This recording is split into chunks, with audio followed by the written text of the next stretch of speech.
The morning of December 1st, 1974, began as any other at John F. Kennedy International Airport. The tarmac bustled with activity, aircraft taxiing in the crisp winter air as ground crews prepared for the day's flights. Among them was Transworld Airlines, TWA Flight 514, a Boeing 727 scheduled to fly from Indianapolis to Washington Dulles International Airport. The aircraft, sleek and dependable, stood ready for departure, its engines humming as passengers began to board. Captain James I. Loft, an experienced and meticulous aviator, led the flight that day. Alongside him in the cockpit were First Officer Albert Ott and Flight Engineer Forrest M. Crick. They were a seasoned crew, accustomed to handling complex flight situations with precision. As the passengers settled into their seats, flight attendants moved through the aisles, assisting with luggage and ensuring everyone was comfortable. "Good morning, ladies and gentlemen," came Captain Loft's voice over the intercom.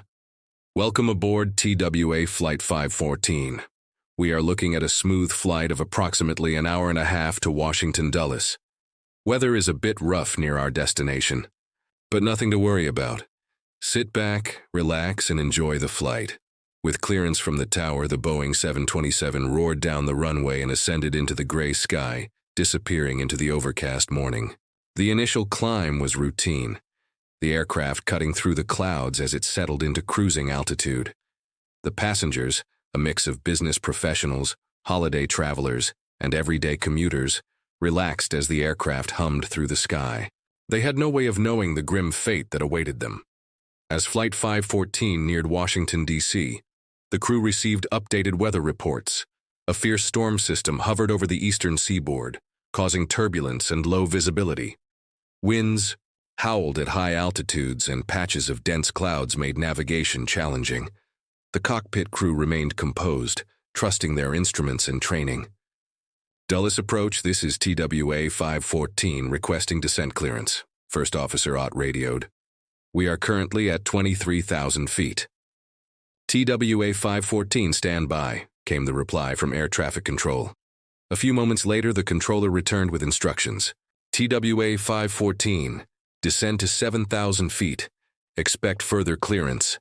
Maintain present heading." Captain Loft adjusted the controls, and the aircraft gently descended. The Boeing 727 rocked slightly as it entered a turbulence pocket, causing passengers to grip their armrests. The storm outside intensified, rain streaking the windows as winds pushed against the fuselage.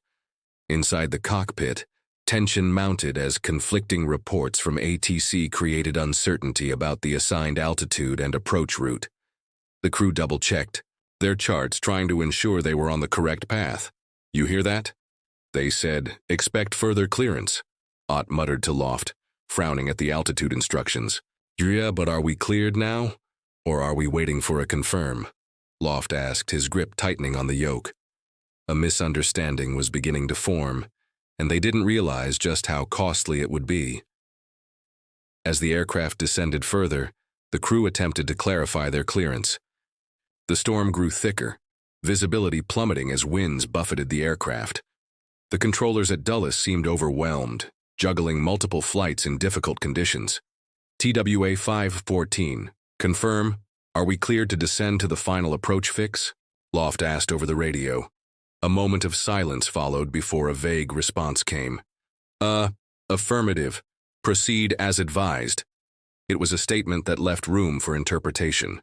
Were they cleared to continue descending, or were they simply being acknowledged? The ambiguity in communication compounded the growing confusion. Loft and his crew, experienced as they were, interpreted it as clearance to descend toward the final approach altitude. The cockpit instruments displayed an altitude of 7,000 feet, but what they didn't realize was that they were flying dangerously, close to the Blue Ridge Mountains. The descent path they had taken was treacherous, but with the storm outside, there were no visual cues to warn them. "Okay, let's prep for final approach," Loft instructed, unaware that they were heading straight into disaster. At approximately 11:09 a.m., TWA Flight 514 continued its descent. Inside the cabin, passengers were oblivious to the mounting crisis in the cockpit. The storm outside roared with intensity, lightning flickering in the distance. The aircraft shuddered as it pushed through pockets of turbulence. The crew focused on their instruments. "We should be seeing the ground soon," Ott remarked, scanning the cockpit displays. But the reality was far grimmer than they realized. Suddenly, the Ground Proximity Warning System (GPWS) blared. "Terrain, terrain, pull up!" Loft's eyes widened in horror as the realization set in. They were too low. "Full throttle, pull up!" he shouted, yanking the controls back. The engines roared as they struggled to gain altitude. The aircraft's nose pitched upward, but it was too late. Through the thick storm clouds, the dark outline of a ridge appeared before them. A split second later, the Boeing 727 slammed into the wooded slopes of Mount Weather, a sudden and violent impact that tore through the fuselage. A deafening explosion followed as the aircraft disintegrated, engulfed in fire and debris. The impact was catastrophic. In an instant, Flight 514 was gone. The crash site was a scene of devastation.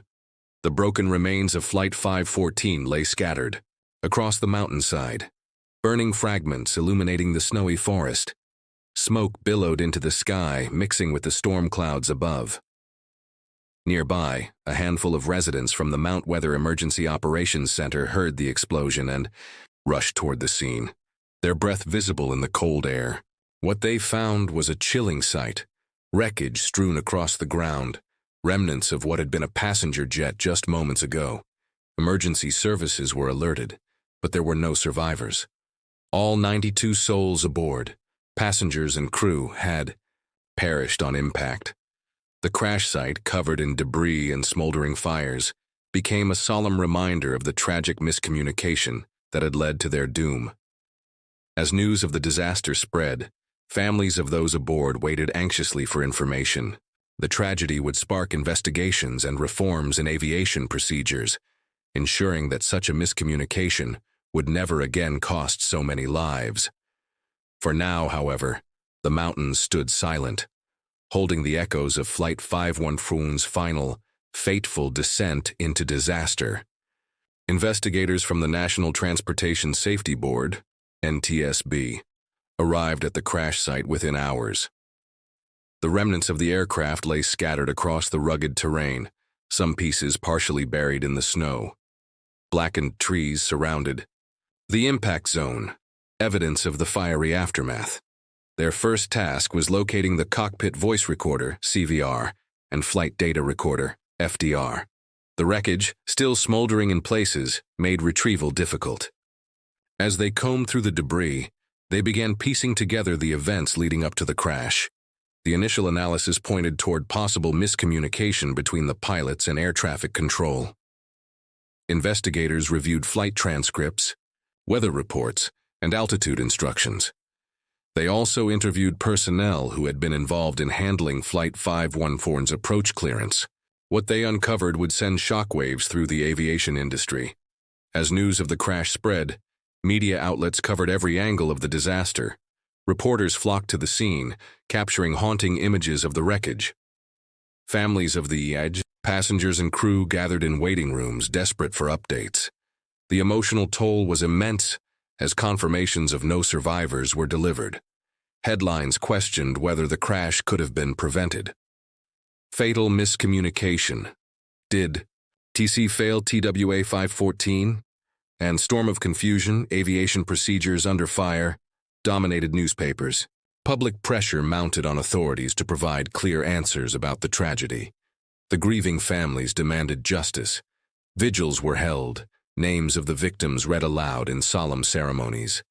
The loss of 92 lives had to mean something. It had to lead to change. After weeks of analysis, the NTSB released its preliminary report.